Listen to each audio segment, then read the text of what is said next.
Baca lagi. Kawan-kawan baca dimanapun Anda berada. Siapkan posisi nyaman, fokuskan pendengaran. Mari baca teks dan suara. Madilo, karya Tan Malaka. Bab kedua, filsafat bagian kedua. Engels memberikan jawaban singkat dan tepat mengenai hal ini. Dia mengatakan bahwa dari hari ke hari, din ansih, benda itu sendiri, telah berubah menjadi din anfurans, benda milik kita. Benda yang pada awalnya tidak diketahui, sekarang telah menjadi milik kita. Meskipun Tan Malaka tidak dapat menemukan kutipan langsung dari Engels mengenai din for ans ini, namun menurut pemikiran Tan Malaka, jawaban pendek Engels ini dapat diterjemahkan sebagai berikut. Contohnya adalah air, yang dahulu dianggap oleh nenek moyang kita sebagai sesuatu yang ajaib. Sekarang kita tahu bahwa air terdiri dari zat asal, yaitu hidrogen dan oksigen. Kita mengetahui bagaimana sifat-sifatnya, seperti rasa, berat, dan manfaatnya bagi kita, tumbuhan dan hewan. Kita juga telah mengidentifikasi 92 unsur alami dalam alam yang dapat kita periksa menggunakan indera kita dan alat yang kita buat seperti mikroskop, teleskop, dan peralatan lainnya yang dapat memperbesar objek kecil dan mendekatkan bintang. Alat-alat ini semakin berkembang dari tahun ke tahun, memberikan kepastian dan ketetapan yang lebih baik. Semua zat yang kita kenal dapat kita gunakan satu sama lainnya untuk makanan, kesehatan, dan kehidupan kita. Kaum penakluk bahkan menggunakan zat-zat ini untuk kekerasan dan kehancuran. Namun, masih banyak hal yang belum kita ketahui dan kita terus mencarinya dengan semangat dan harapan yang lebih besar. Karena teori, cara berpikir, dan perkakas kita semakin maju dan berkembang. Dalam konteks ini, din ansih, benda itu sendiri, terletak di zaman ketika banyak aspek alam yang sebelumnya dianggap gaib, sekarang sudah banyak diketahui dan dikendalikan, digunakan sebagai din anfurans, benda kita, seperti yang diungkapkan oleh Hegel sebelumnya. Hegel, seorang idealis yang menggunakan dialektika dan logika dengan cara dan bahasa yang unik, juga memainkan peran penting. Meskipun Marx adalah seorang Marxis, ia masih terpengaruh oleh pemikiran Hegel setelah meninggalkan gurunya. Hegel menggunakan konsep dialektika dengan dua sayap teori di kanan, antitesis di kiri, dan sintesis di tengah, yang membawanya semakin tinggi hingga mencapai tingkat yang menakjubkan. Bagi Hegel, absolut ide mutlak, adalah yang menciptakan realitas. Ide mutlak yang menciptakan sejarah dan memiliki gambaran yang nyata dalam filsafat. Menurut Hegel, sejarah dunia dan masyarakat dibentuk oleh absolut ide, dan ini tercermin dalam filsafat.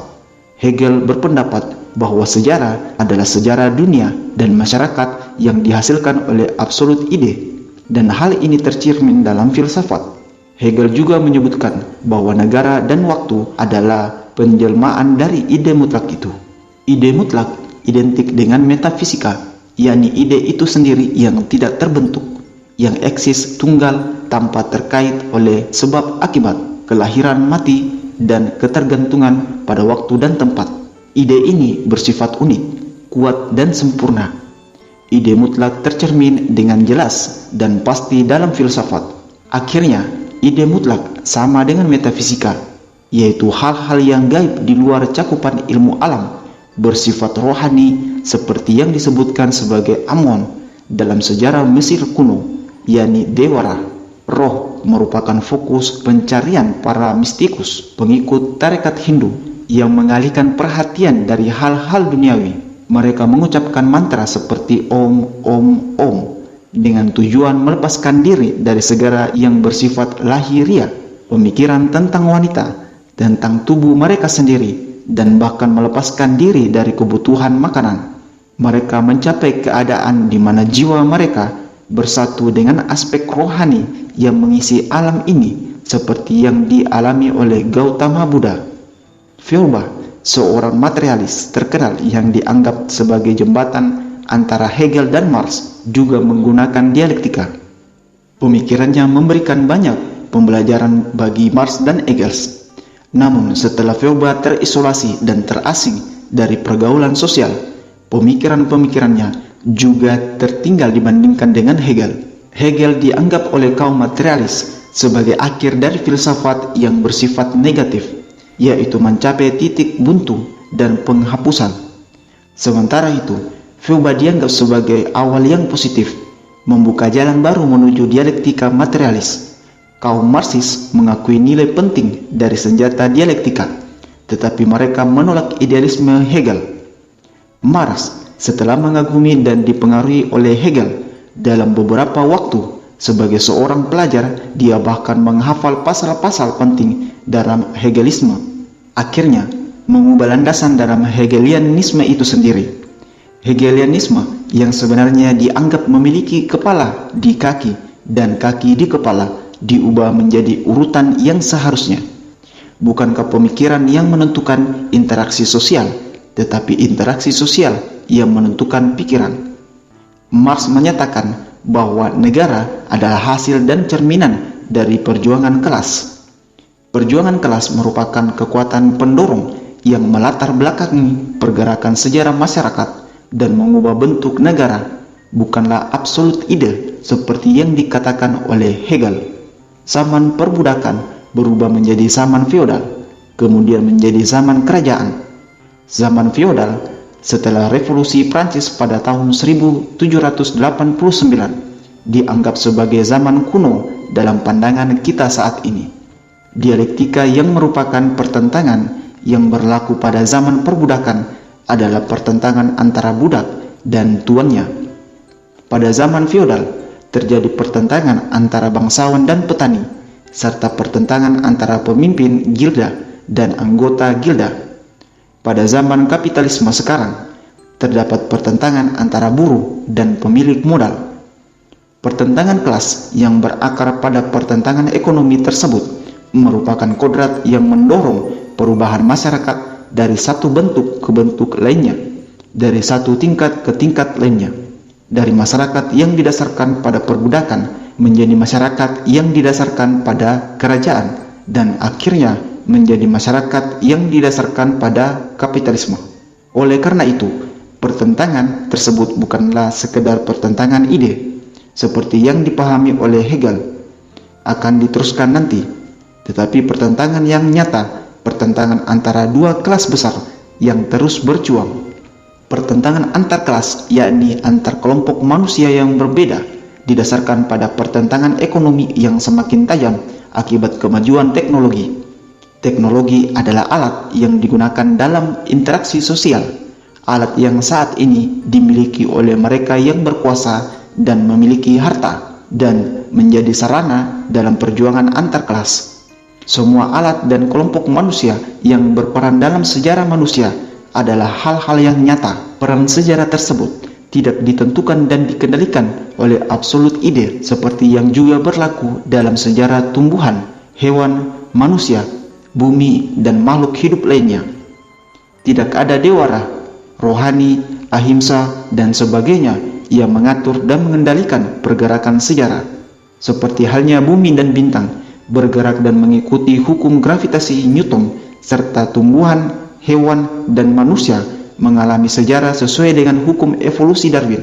Demikian pula sejarah masyarakat manusia mengikuti hukum historis materialisme atau sejarah materialisme, yang juga dikenal sebagai dialektika materialisme.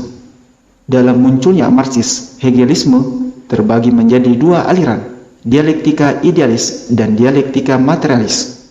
Aliran pertama dipegang oleh mereka yang memiliki kekuasaan dan harta, serta diikuti oleh pengikut-pengikutnya, sedangkan aliran kedua dipegang oleh kaum proletar yang revolusioner. Di antara kedua filsafat yang saling bertentangan tersebut, tentu saja terdapat berbagai macam filsafat yang tidak digunakan untuk bertarung.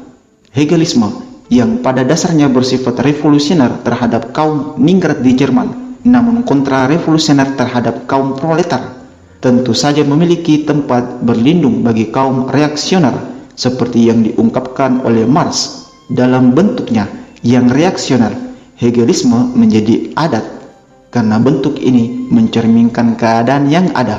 Idealisme tidak akan mati selama masih ada perjuangan kelas ini. Selama masih ada kaum yang memeras dan menindas, kaum pemilik modal yang berkuasa di satu sisi menyampaikan ide, intelek, dan pemikiran kepada kaum yang dieksploitasi dan tertindas. Sementara di lain sisi, mereka menggunakan kemegahan dan kekuasaan rohani untuk menenangkan kaum pekerja, agar nanti mendapatkan nikmat dan kenikmatan kekal di akhirat. Dalam konteks perjuangan kelas, idealisme atau ketiadaan dialektika ini membentuk dirinya agar sesuai dengan kondisi kelas yang menguasainya, di mana kapitalisme masih muda dan kokoh seperti di Amerika. Muncullah idealisme dalam bentuk pragmatisme yang diajukan oleh John Dewey, filosofi dari negara yang memiliki yang terbesar dari yang terbesar, dianggap sebagai yang paling unggul dalam segala hal. Katanya, didasarkan pada kebenaran objektif yang tenang, tetapi jika diteliti lebih dalam, terlihat bahwa kebenaran objektif tersebut bergantung pada pemahaman, cita-cita, dan perasaan borjuis Amerika, negara yang merdeka, yang sebenarnya untuk borjuis Amerika. John Dewey memulai pemikirannya dari perspektif masyarakat borjuis dan pemahaman borjuis ketika Amerika sedang dalam kekayaan yang berlimpah. Namun sekarang, sebelum perang ini, kemakmuran Amerika yang dianggap akan abadi tersebut sudah melampaui oleh teman-temannya di Eropa Barat. Krisis telah merajalela dan tetap berlanjut. Bersambung ke bab 2, bagian ketiga. Sekian dan terima kasih. Semoga bermanfaat.